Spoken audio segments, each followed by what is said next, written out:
forgiveness is the principle that God has anointed in order for us to maintain peace and reconciliation in our world. But it doesn't make sense to the world. It doesn't make sense to the world because they are of the old creation. The new creation has the processor that allows us to process love the way God processed it through Jesus Christ. And forgiveness is a powerful principle that he has left for us. When Peter was in Matthew, when Peter asked Jesus, says, how many times should I forgive my brother? Jesus, 7 times? Jesus said, no, 70 times 7.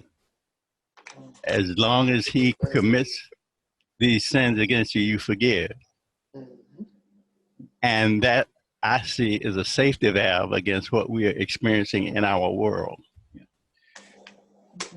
And so when Jesus hung on the cross, he didn't specify which sin that we're not to forgive. Everything can be forgiven. And that's where we have to get to until we can understand the power of forgiveness. We're going to continue to recycle issues and find reasons for why we can't do what God has called us to do when it comes to reconciliation. You know, Jack, the interesting thing about forgiveness, and Dr. Williams, you had mentioned that. I know Larry has written a book on forgiveness. You think about what forgiveness actually does.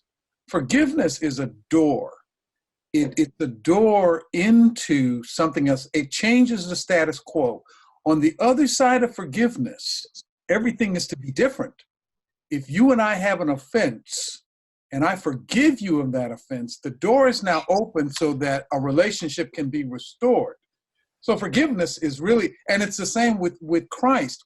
You look at the fact that we were separate from God because of our sin. What forgiveness did was to change all of that and then allow us then to walk in a relationship that was entirely different. I think one of the problems that we are wrestling with as God's people is this. Forgiveness is the door, but the status quo hasn't changed in many cases on the other side of that door. Come on, yes. What Ewert just talked about at that conference, if I'm forgiving and I tear up the IOU, we no longer have a conversation about what you did. Right, now the door is open so that we can relate differently. And I think that's one of the issues. That's why we keep cycling around this stuff. Yeah. Every 20 years, it's the same. It's you tear up the IOU, then it's a matter that you have the ability of a relationship without all of that baggage. There are 300,000 evangelical churches in the United States. You would be pressed to find a group of people who are not just a congregation, but a community of people where the testimony or across the relationships would be, see how they love one another. Because that's really not demonstrated a whole lot.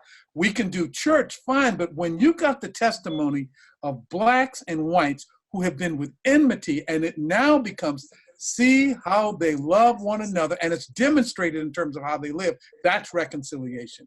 And it's interesting because the world doesn't need to understand that. When Jesus rose, when he raised Lazarus, all of the miracles that he did defied explanation, but you couldn't argue with them. And that's the thing that pointed to the fact that only God can do this. I think that really is the challenge for us.